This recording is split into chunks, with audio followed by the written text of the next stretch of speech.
Right. All right. We're back with Lloyd DeYoung over here, and he's way up in Poland. It is about 6 or 7 hours difference. I can never remember how many hours difference we have, but certainly thousands of miles away. And yet here we are, right next to you, looking right like we're next to each other, and we're talking to you about Sharia law. Now, what we're going to do, and I've asked Lloyd to specifically talk about this problem that the Muslims have with criticism or mockery or anything to do with critiquing Muhammad as a prophet. We do know the reference to back in 622 when Muhammad first moved to Medina. He was from Mecca. He was not from Medina. And while he was there in Medina, almost immediately, there was a woman called Asma bint Marwan. Asma bint Marwan was a native to Medina. She was a not part of the Ansar group, but she did not like this new upstart who had come from Mecca, who was created this Treaty of Medina where he became arbiter between man and God. And so she started mocking him, which would be natural. This is what we do, and we do this in the West. It's called sarcasm, and there's an enormous amount of mockery that we do in our press. We have the freedoms to do so. Thank God we have the freedoms to do so. But this was not the case back in the 7th century. And it caused Muhammad so much anger that he said, who's going to take care of this woman for me? That evening, one of his disciples, Umar, who was half blind, went to her house, went into her bedroom. She had 6 children. She was suckling her youngest child, and he takes the knife and he plunges it through her heart while she's suckling her baby, comes back the next morning and tells Muhammad what he had done. Muhammad turns to him and says, "Blessed are you for what you have done for your prophet." So, patting him on the back, giving him a blessing for having killed this woman to stop her mockery. So there is just one story. There are many other stories where Muhammad had others killed.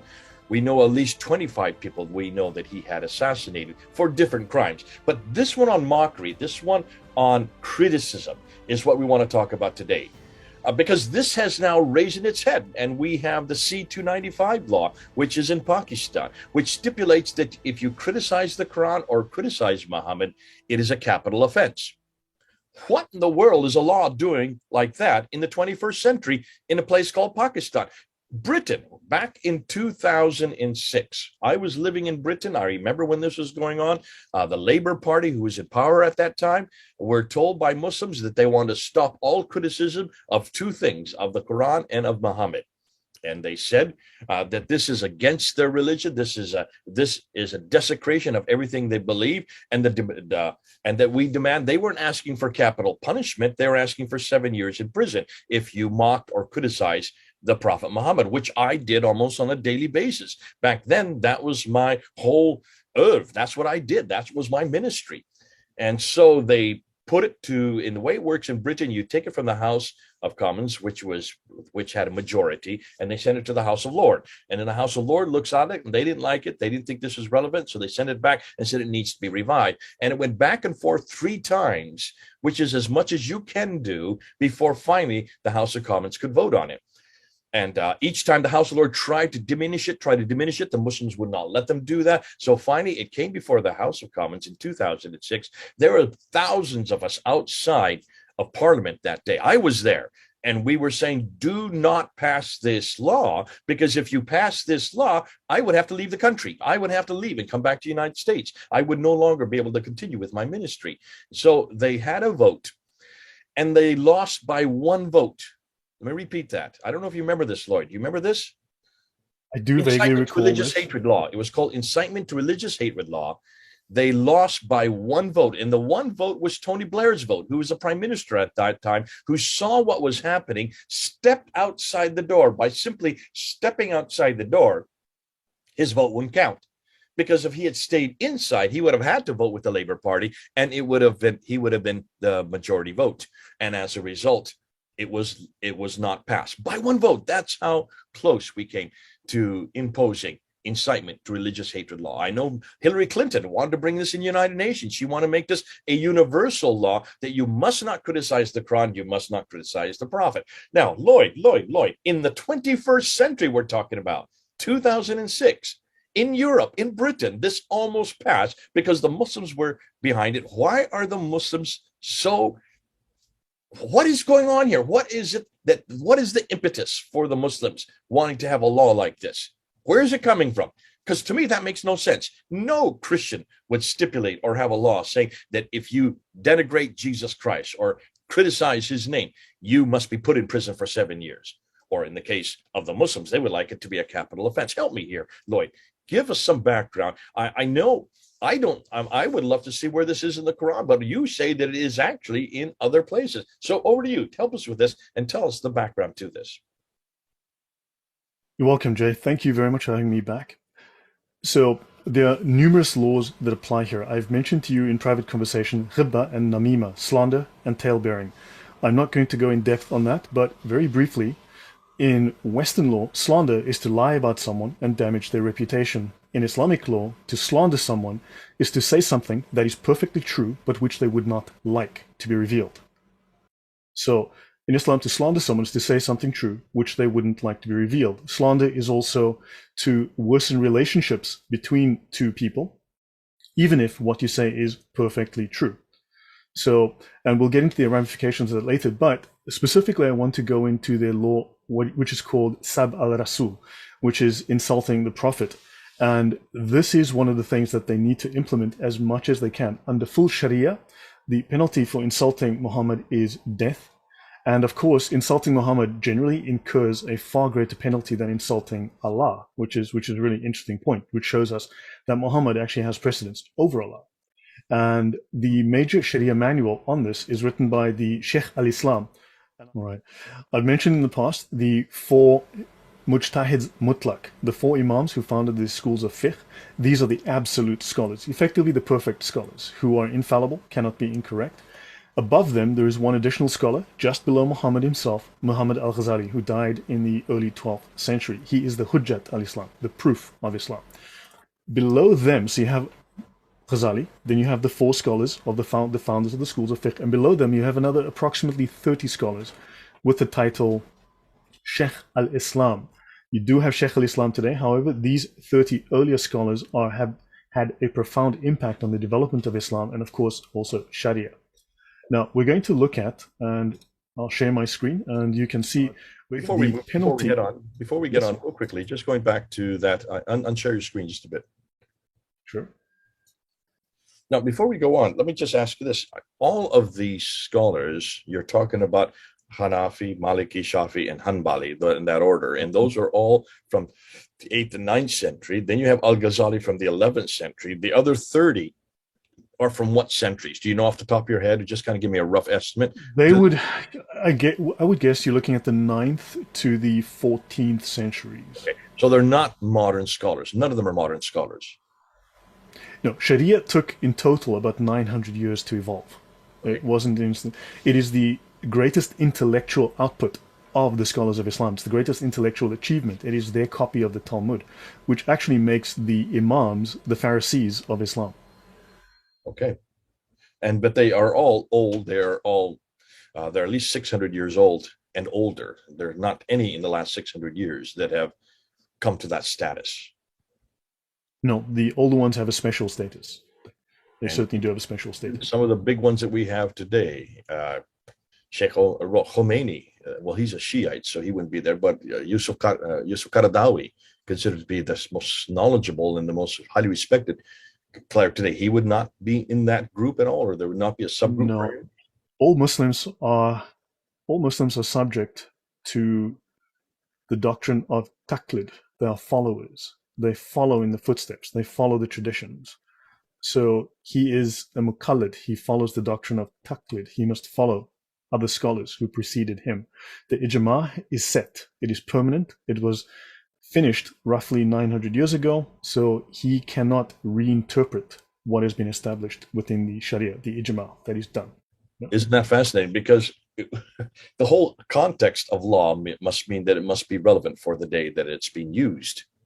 None of these, one of the things that you're coming up with over and over again, and we're going to see this repeated, is that almost everything you're coming up with is irrelevant, but it fits in the century that these these lads were actually writing. They can make fatwa today, but a fatwa is a non-binding decision. All the binding decisions, all of the substrate is within the Sharia and the fiqh, which was developed many hundreds of years ago. Fascinating. Okay, back to you.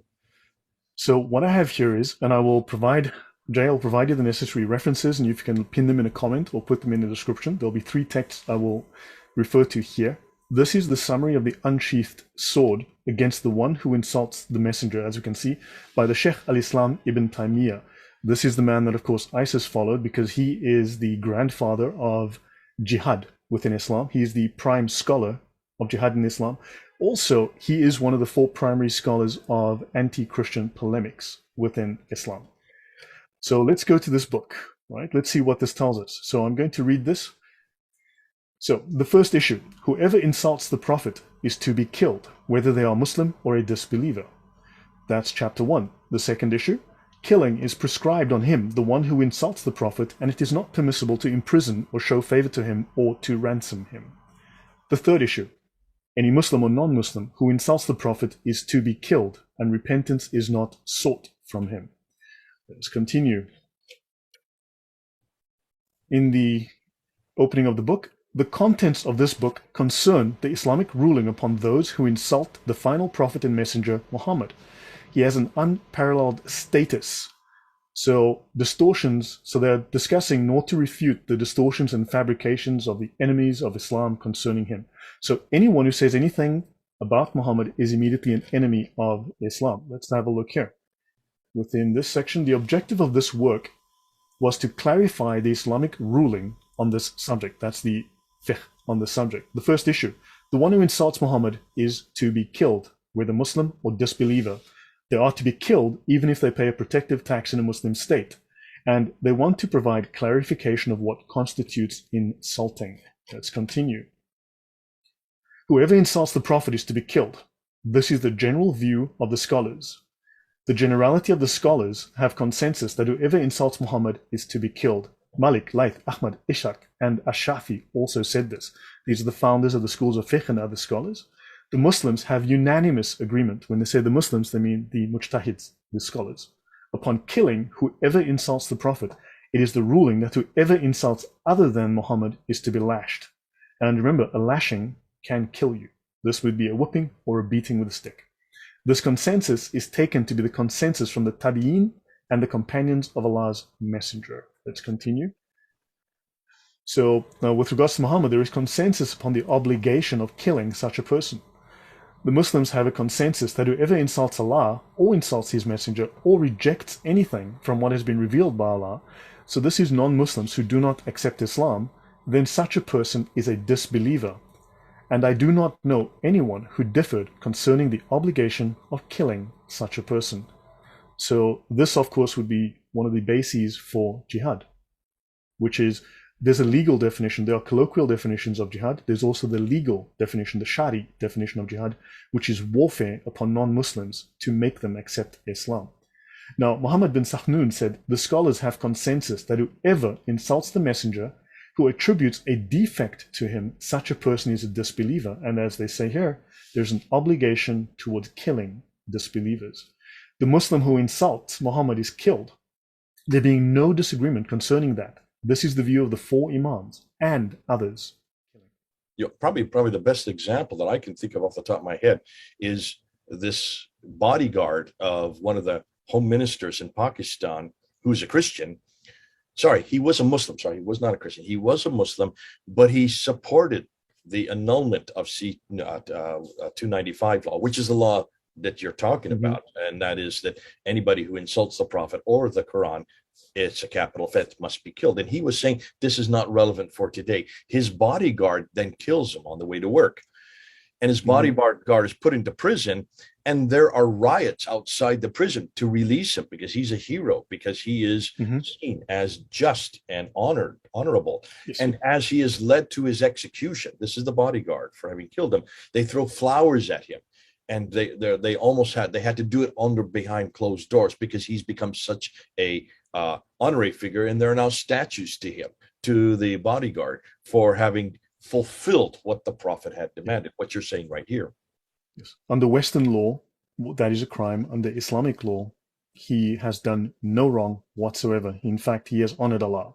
Yeah, and he's elevated by everybody for having done the just thing. And to answer your previous question, see this line here: the Muslim and disbeliever are to be killed. Good. Okay, so it's both and. It's not just for Muslims. Sharia, correct. Sharia applies to non-Muslims too. Okay, are you all listening to this? This is highly important because this goes way beyond just in-house laws and rules and regulations, since you can't just say this is only just for the Muslims for their own private use. No, this is for you as well. You're going to be imputed on this. If Islam ever comes to your country or ever comes to your community, God forbid that they start imposing Sharia law, because look at its application. This is from the 1300s. This is from 14th century by Ibn Taymiyyah. This is not any floozy. This is not any sideshow. This is actually the real thing. This is actually at the whole orthodoxy of Islam. Correct. So in several hadith, the hadith of the blind man who killed a woman when he heard her insulting the Prophet. So this hadith is now used to legislate from. This hadith is valid. It is not abrogated. It has now been included as a source of law. Okay, that's the story of Asma bin Marwan we're talking about there. And notice they state here that Imam Ahmad, repentance is not to be sought. So there is no repentance. You are killed on the spot. No, yes? I mean, stop and think that through. One of the reasons, I mean, it underlines what you said previously, and that is you're guilty until proven innocent. In the West, you're innocent until proven guilty. The reason why you don't enact punishment, whatever the punishment is so that the guilty party can prove their innocence, so that they have time to say, no, I didn't say this, or no, I didn't do this, or no, I wasn't there, or you've got the wrong person, or there may be a reason why, because I was being attacked, I was defending myself. I mean, that's the whole premise of Western law. They're even given a defense counsel.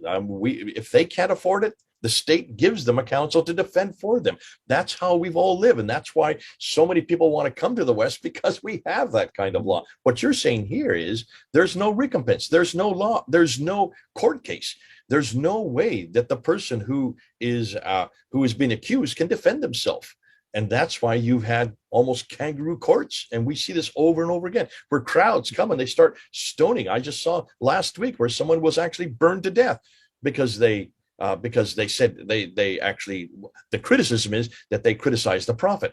It could be well that he said nothing, but somebody didn't like this person, or they owed this person, because a lot of times it's when you owe somebody that you make up something about that person, so justice can be enacted against them. But this, to me, is horrendous, because this gives no recourse for the person, regardless of whether the law is right or wrong. It's obviously wrong to begin with, because it eradicates any freedom of speech. To stipulate that even the defendant has no recourse, to me, is abhorrent. Right. And notice it says that the Muslim and disbeliever are killed, and there is no difference of opinion narrated from him concerning the killing. They're speaking here about Shafi, and there's a reason they mention Shafi, because he's the one who really established the direction of the Sharia. He really founded the philosophy, the legal philosophy behind the Sharia. So there's no difference concerning the killing. So I'll mention one or two more passages. You'll notice it just goes on like this for page after page. All of them mentioned, these are the major scholars of Islam, that the one who insults the messenger is to be killed.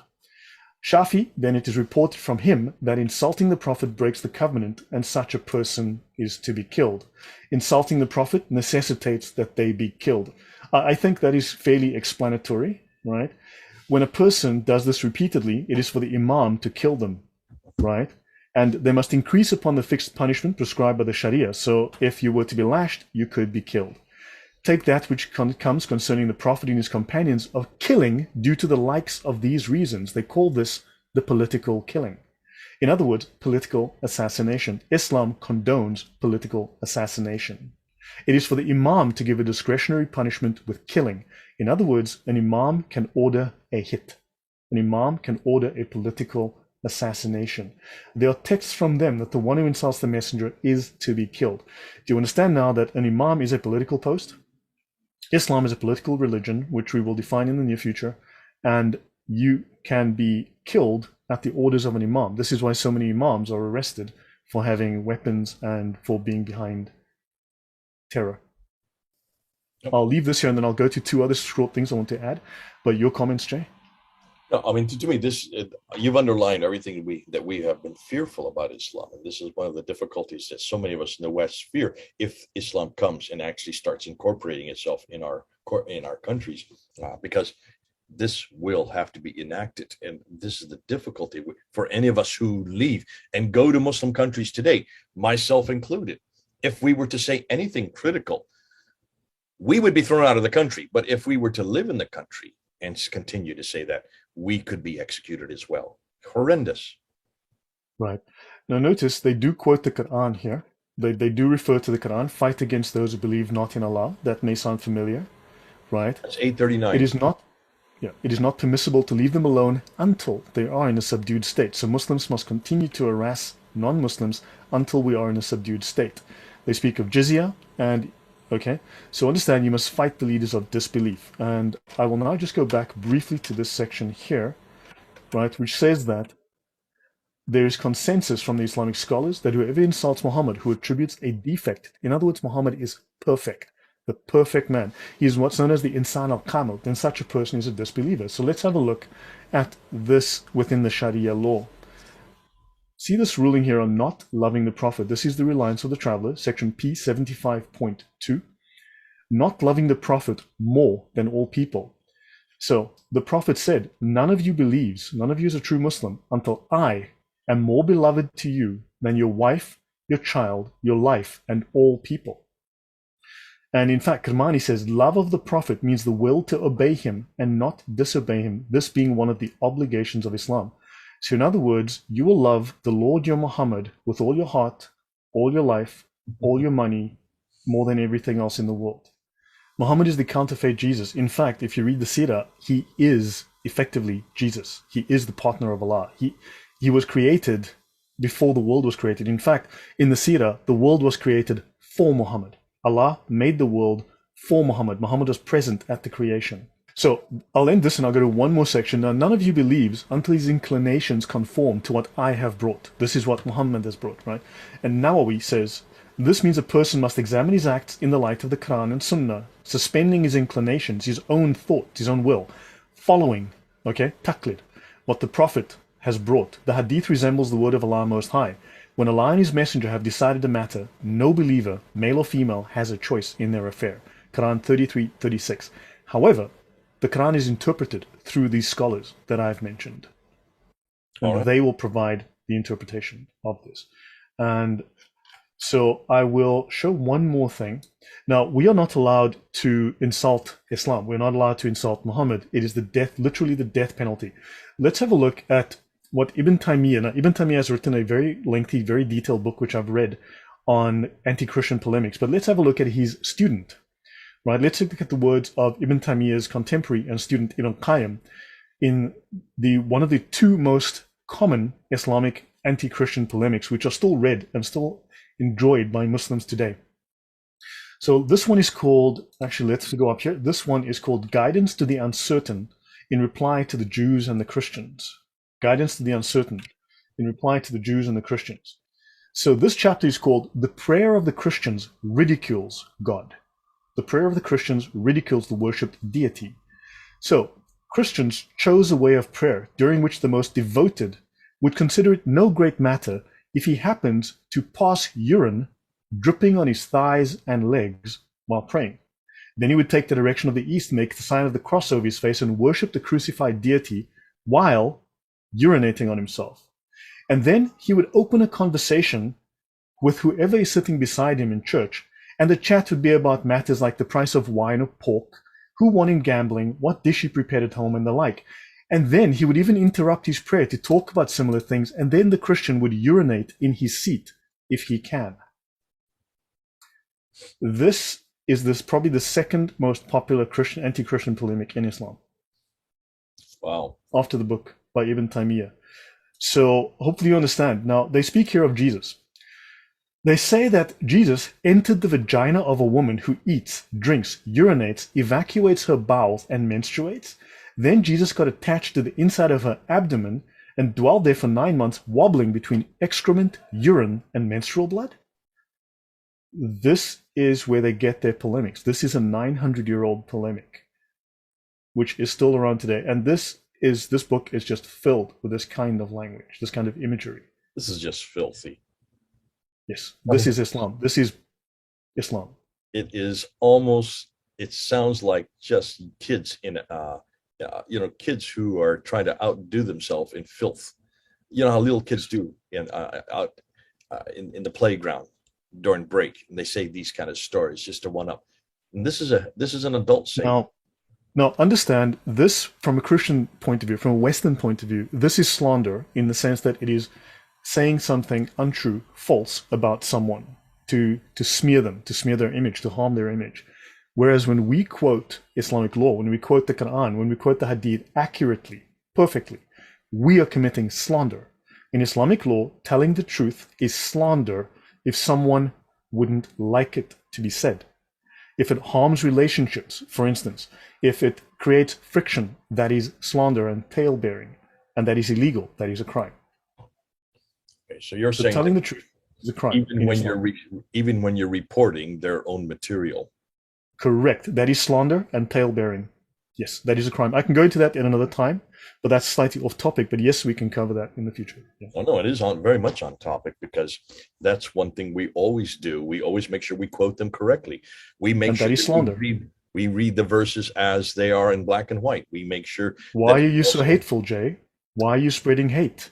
So this is why are you slandering?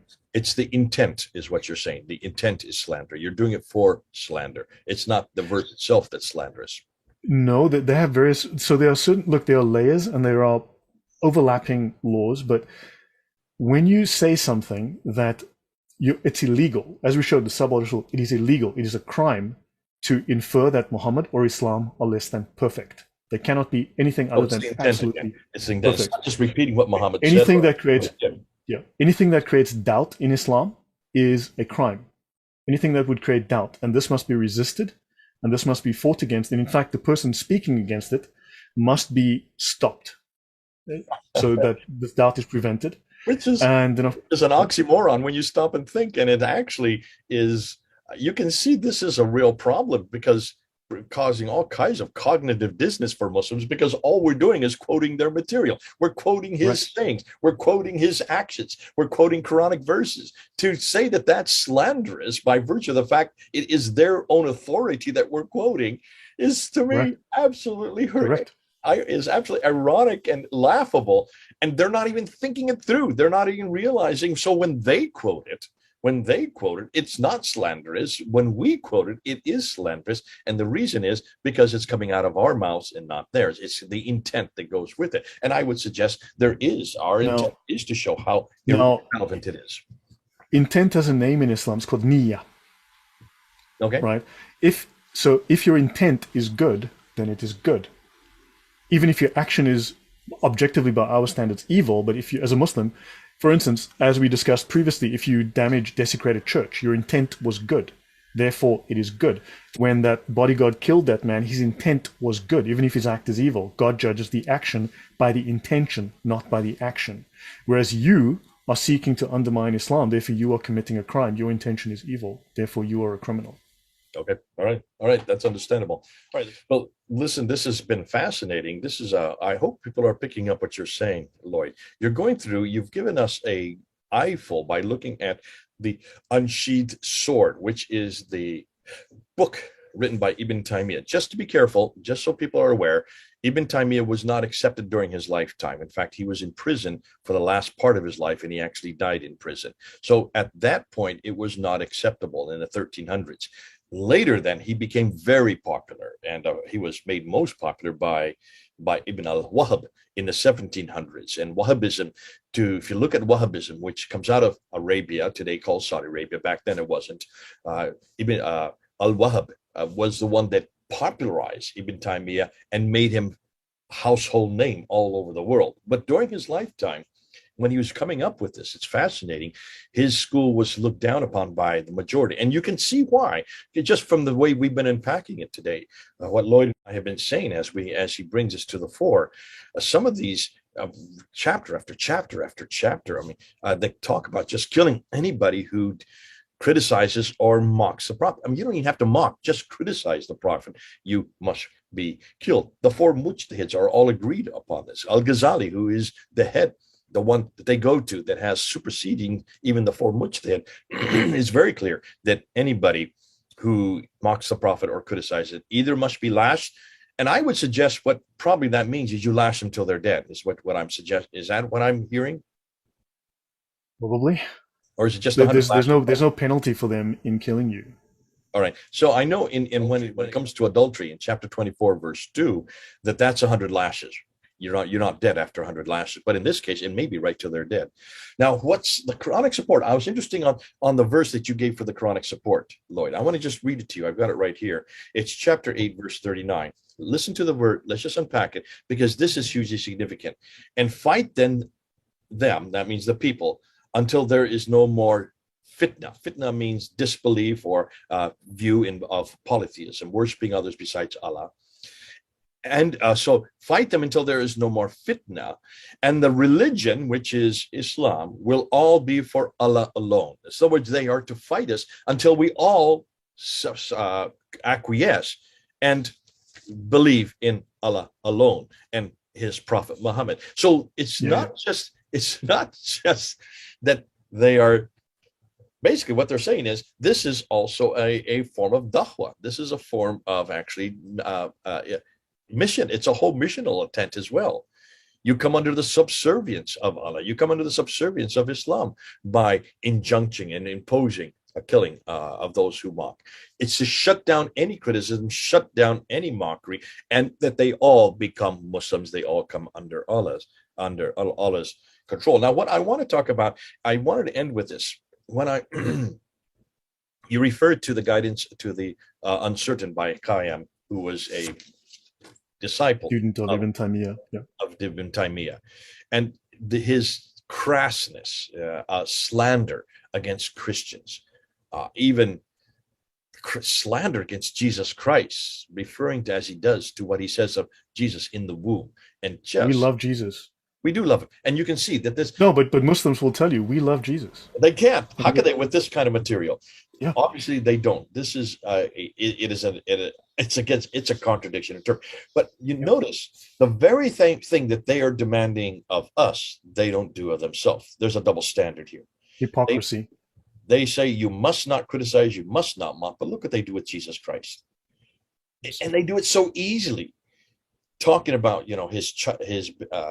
there he is in the womb as and what he is, where he is between, what objects or what material that he is between, just desecrating his name, desecrating that whole experience. And it is a mockery of, are you saying this? Is this what you're saying? Is this what you Christians have done to Jesus? In some ways, they're saying they're elevating Jesus by mocking us for saying, look at your creator. So I understand that side of it. But the very thing they're criticizing us for is what they're doing themselves.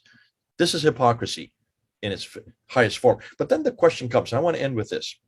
Why in the world are they so intent? Why are they so intent with shutting down any criticism or shutting down any mockery of Muhammad? Obviously, you could say could be one of two reasons. One could be Muhammad can't be defended. That could be a problem. That's a real problem. I love the fact that Jesus can be defended on every category. For 2,000 years, they've been mocking him. For 2,000 years, they've been criticizing him. And for 2,000 years, he's still as strong today as the day he was living. Mock him as much as you want. He defends himself. He is that strong that he defends himself. But there's another reason, and I think this is probably the one that Muslims need to listen to. Why have they elevated Muhammad so high? Why have they put him up there right alongside Allah? Why is he in the Shahada? Why is it that they have put him up there? And this is what I'm going to end with. I think the reason that they cannot have criticism of him, they've elevated him so high, is because they don't have what we have. This whole thing that he is closer to me than my brother, he's closer to me than my father, he's closer to me than my best friend. Well, that comes straight out of the gospel of Jesus Christ. That's what we say about Jesus. They want what we have. And their God is so distant, Remember, Allah never has entered time and space. Allah never came to earth. Allah has no relationship with humanity. Never walked and talked in the cool of the day. Never was there wrestling with Jacob. Allah never was there leading the children of Israel as a fire during the night and as a pillar of cloud during the day. That does not exist. There are no typologies in the Quran of Allah anywhere close to humanity. And everybody wants to know God face to face. We all need to know God, who he is. If Allah is so distant and so other, and they look and see what Jesus has and who he is to us, and Jesus did come and walk and talk with us and ate with us and actually died for us, they want what we have. They need what we've got. In every category, they have elevated him to the status of Jesus. He is, as you say, he is the false Jesus. And I think for this reason, they have, if that's why when you look at the Quran, all these verses about Muhammad all the way through, it's not, his name is not there. It's the prophet, the prophet, the prophet, the prophet. They put that name to it after the fact and redacted it back into those verses.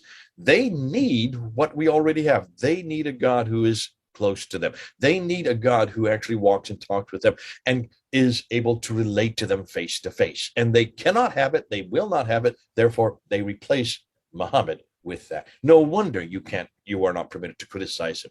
No wonder you cannot mock him. Jay, if you look at the Sharia and you look at the Sirah, the Gospels of Muhammad, I know people call them the biographies, but they are the Gospels of Muhammad. Yeah. You will discover that Muhammad is the first creation of Allah. So Allah created Muhammad out of himself. He took a piece of his own light and essence and he shaped Muhammad's spirit. So the spirit was with Allah when he created the universe and created the earth. And then Allah created the universe and the earth from the spirit of Muhammad. So the universe is created from the spirit. Now, you mentioned that Allah is distant. Allah, where is Allah, right? Nobody knows. So because Allah is outside of the realm of the knowable, he left his regent, Muhammad, who keeps the world spinning, who keeps the universe running. You see, it's the spirit of Muhammad, the Ruh Muhammadi, that keeps the world running. You will find this written within the various Sharia texts. So Allah has made Muhammad as effectively both Jesus and the Holy Spirit. You'll find this. It sounds crazy, but once you read it, you'll find that Muhammad is the counterfeit Jesus. He is the Holy Spirit. He is effectively a partner of Allah. Okay, terrific stuff. Listen, now it all makes sense. I can see now why they are the way they are and why they are imposing these laws. But folks, this is not something to trifle with. This is what's going to come to your country if you allow Islam to come in a big way. If you allow it to come both politically and theologically, the two are melded together. They do not separate the two. They come in as one group. And as a result of what they see as their prophet as being sacrosanct, that he is above any error, then you can see why these laws are all there to make sure that he remains there. You cannot criticize him. You cannot mock him on pain of death. All right. This is hard stuff to go through. It's Lloyd, thanks for bringing it and helping us and unpacking it and also showing its relevancy for us today in the 21st century. All right, there's Lloyd in Poland and me here in the United States. Over and out. Goodbye.